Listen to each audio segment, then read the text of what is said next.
Bonjour à tous, bonjour à tous. C'est Trading avec vous. J'espère que vous avez passé un beau week-end, que tout le monde va bien. Je vais revenir sur le BTC. Donc, on va regarder le BTC dans son ensemble et ensuite, on va aller sur la dernière partie. Donc, dans son ensemble, on a quoi? Une hausse ici en 2017 avec ici un ATH à 19 800 et ensuite un retracement, une belle zone de neutralité avec une accumulation qui s'est mise en place. Et après, on a eu ici le Spring en mars 2020 et ensuite une hausse, ça vous savez tous. À partir de mars 2001, on a eu cette hausse et cette ATH en avril 2021. On a eu derrière un gros retracement, une accumulation qui a emmené le prix vers le haut et on a eu le deuxième ATH et le all-time high à pratiquement 69 000 $. Donc ici, la constate quand on regarde le graphique comme ceci, donc on a eu cette hausse, donc on n'oublie pas cette hausse, ce démarrage de cette hausse, ok, est assez importante. Ok, c'est pour ça que j'attire votre attention, est assez importante. D'accord?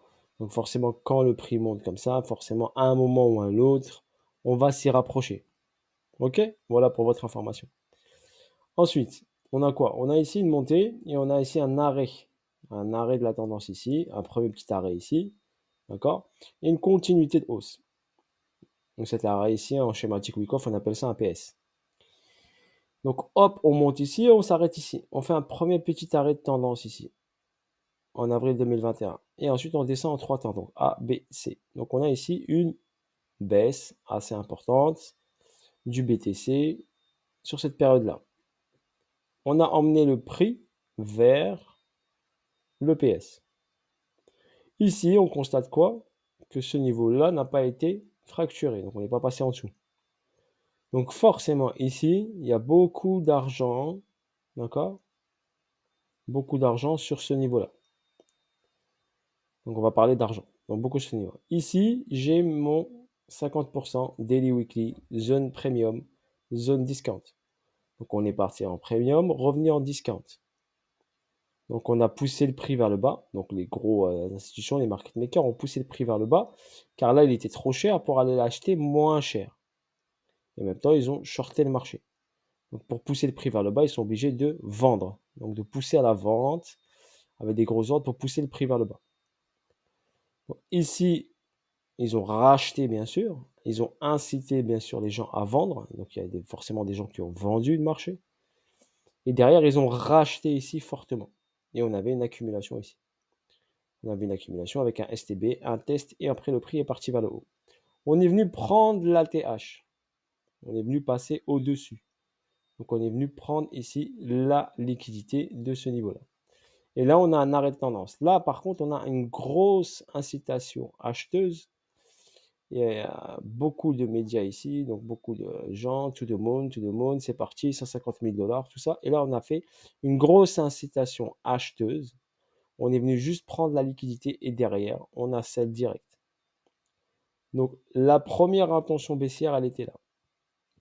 Ils ont poussé le prix vers le haut, ils ont vendu leur position et ils sont descendus. D'accord?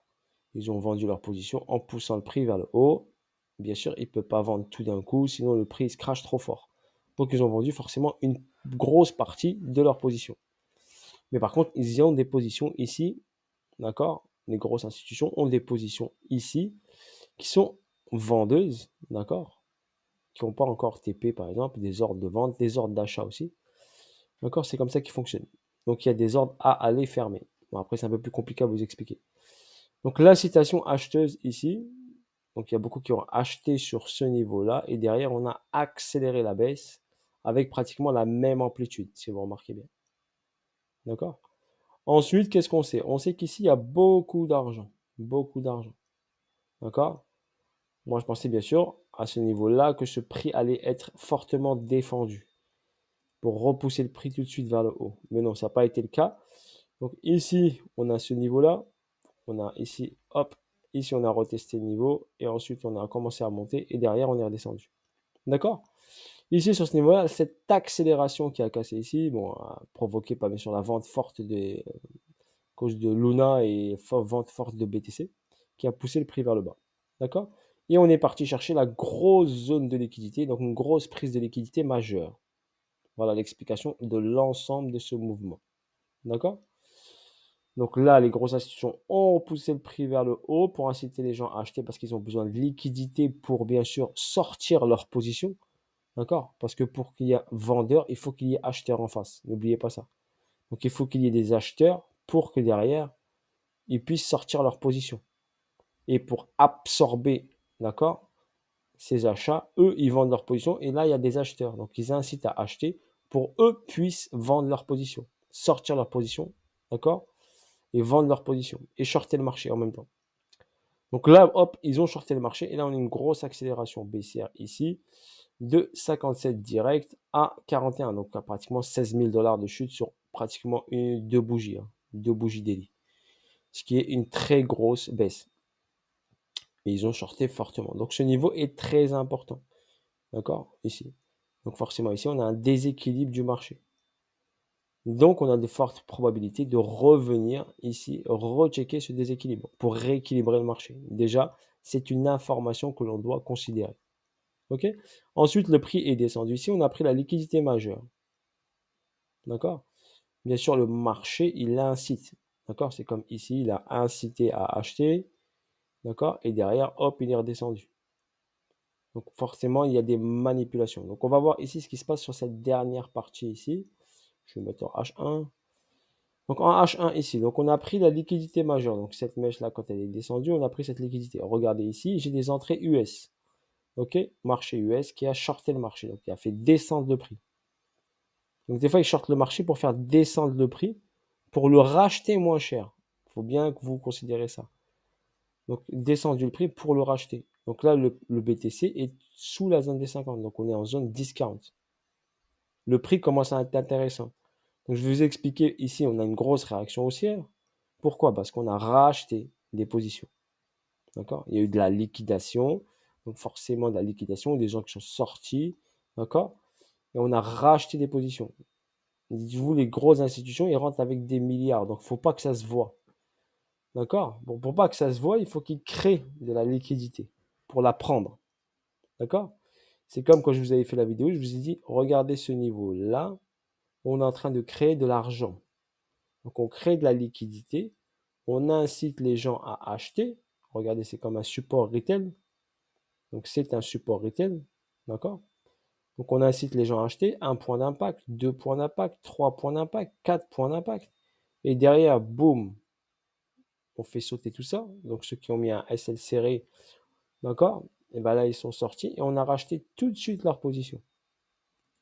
Si on regarde directement les volumes, donc ça permet aux grosses institutions, donc vous avez un volume ici vendeur et acheteur ici. On peut le voir ici. D'accord? Vous avez un grand volume acheteur.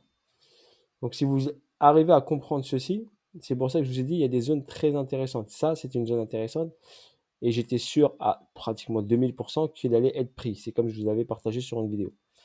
Donc quand ici, ils prennent cet argent, et ben eux, ça leur permet de rentrer en achat sans trop impacter le marché. C'est ça que vous devez savoir. Donc ils rentrent en achat. Parce que là, par exemple, s'il n'y a pas cette prise de liquidité, et ben ça fait une grosse bougie haussière s'ils rentrent en achat.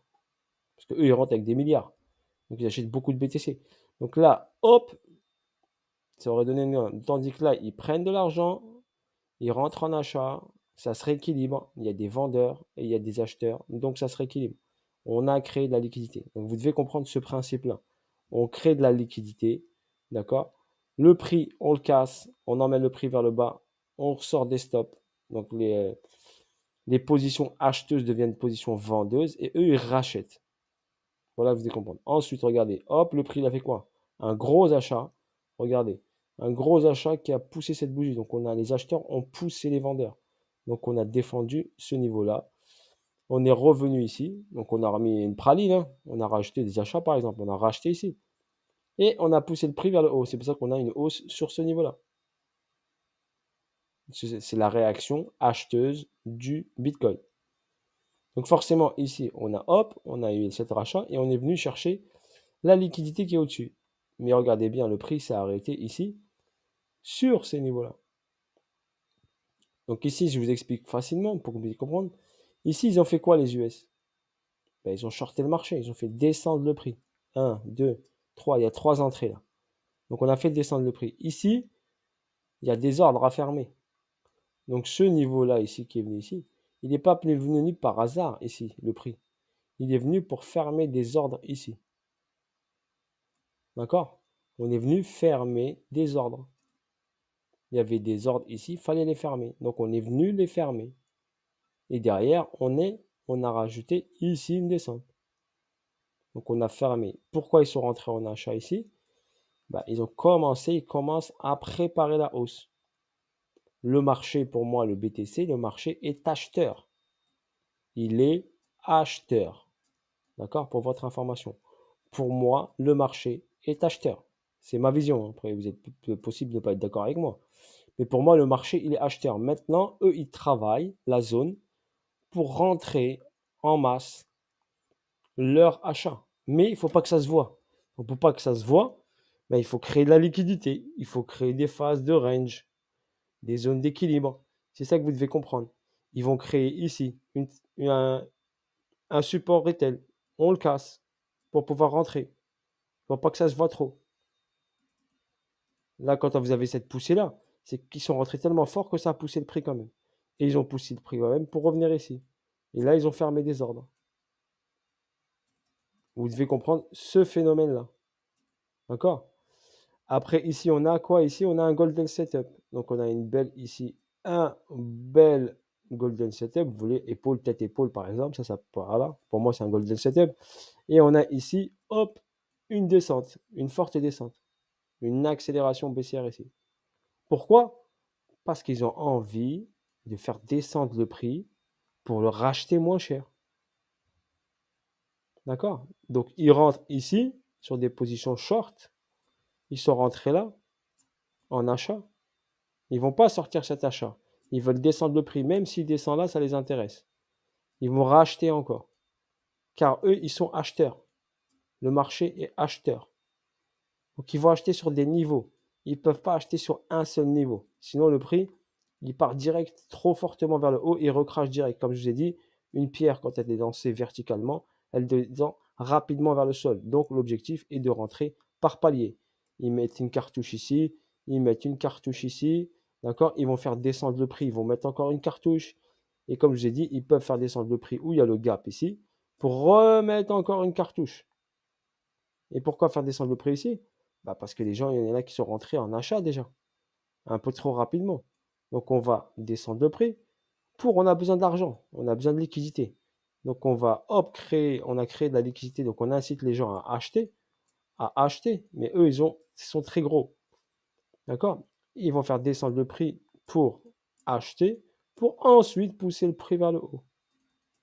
Ils font toute une schématique, donc on appelle ça un cycle de liquidité pour pouvoir rentrer en position. On sait, notre information principale, qu'on a pris la liquidité majeure. La liquidité majeure, c'est la zone des 28 800, où il y avait beaucoup d'argent qui était ici, d'accord? Ici, disponible. Donc on a absorbé un gros achat ici.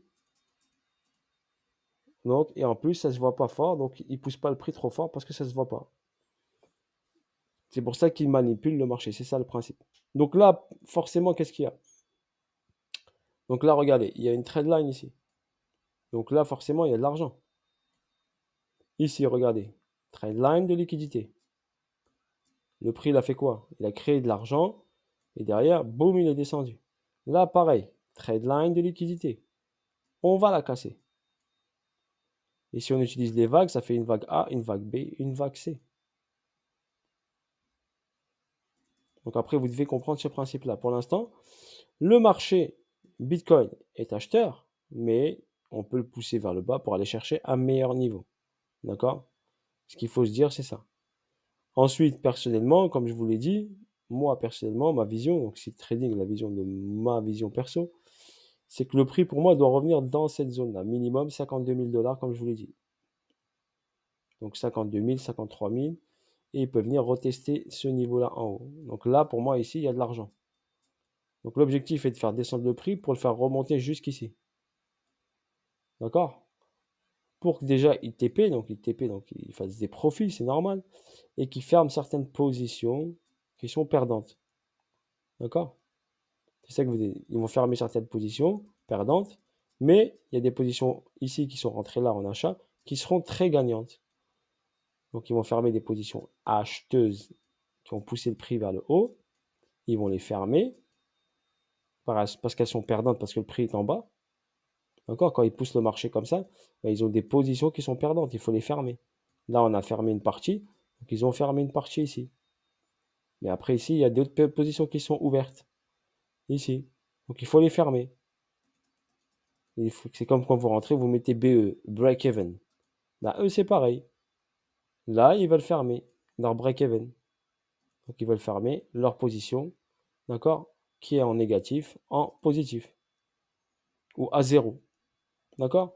Donc, ils vont pousser pour moi le prix vers le haut jusqu'à cette zone-là. Et ici, on a une poche de liquidité ici. Donc, forcément, ok, ils vont pousser le prix dans cette zone-là pour pouvoir retest ATH. Pour moi, je ne vois pas d'ATH. Donc, pour moi, il n'y a pas d'ATH. D'accord? Ok? Mais par contre, il y aura un test de cette zone-là. On va venir retester ce niveau-là.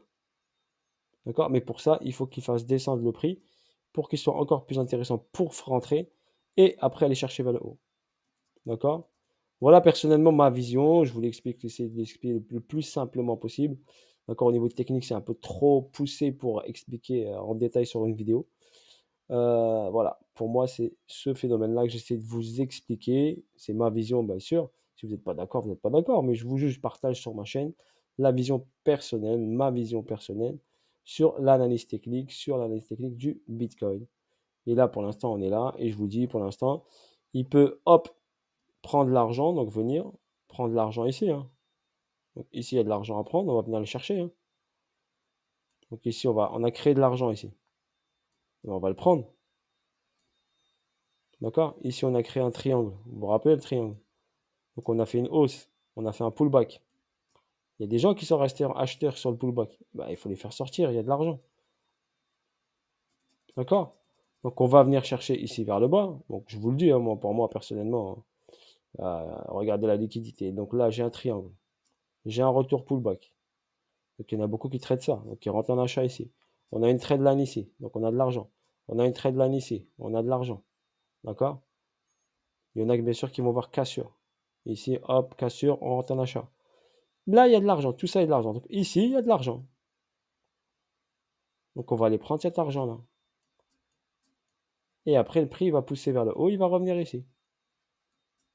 Il va revenir sur cette zone. Il va vous faire mal au crâne. Et derrière, bam, il va descendre tout en bas. C'est comme ça s'appelle comme ça. C'est un cycle de liquidité. D'accord? Donc, il va vous faire mal au crâne. Soyez juste préparés psychologiquement. D'accord? Mais il va vous faire mal à la tête. Je vous le dis, le BTC, là, il va vous faire mal à la tête. Là, tout ça, c'est de la manipulation. Et il va vous faire mal au crâne. Mais dites-vous que le marché, il est acheteur. Il est acheteur. On va aller chercher un niveau en bas, mais le marché, il est acheteur. Donc pour moi, il monte. D'accord? Mais on peut aller chercher, bien comme je vous l'ai dit, les 22 500, c'est ça que j'ai dit. Donc le PAM ici, donc sur cette zone-là, on a le gap ici partiellement qui est venu chercher. Donc on peut venir chercher 24 500. Donc les 24 500 ici, voire un peu plus bas. Donc ici dans cette zone-là, pour moi, il faut qu'ils viennent ici faire hop une prise de liquidité. On peut aller jusqu'au 23 500 ou 22. Après, on verra le chiffre exact. Hein. Pour l'instant, on ne peut pas le savoir. Voilà, on sait qu'on a un gap ici qu'on peut aller chercher.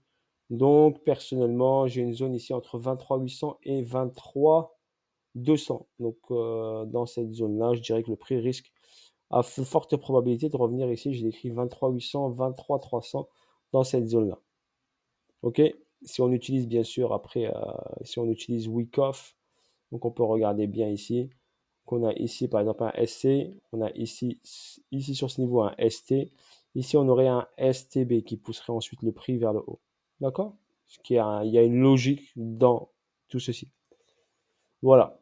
Sur ce, bonne soirée à vous tous et je vous dis à bientôt pour de nouvelles vidéos et de nouvelles aventures. Silk Trading était avec vous et vous a essayé d'expliquer sa vision sur le Bitcoin. Voilà, c'est ma propre vision. Ok, je ne suis pas conseiller financier, mais je vous partage juste ma vision sur le marché financier. Et pour moi, le BTC est acheteur. Pour moi, il est acheteur. D'accord? jusqu'à cette zone-là. Après, on verra quand on arrivera à cette zone-là, au-dessus des 52 000 $. Bisous à tous, force à vous tous et bonne soirée à vous tous. Ciao, ciao.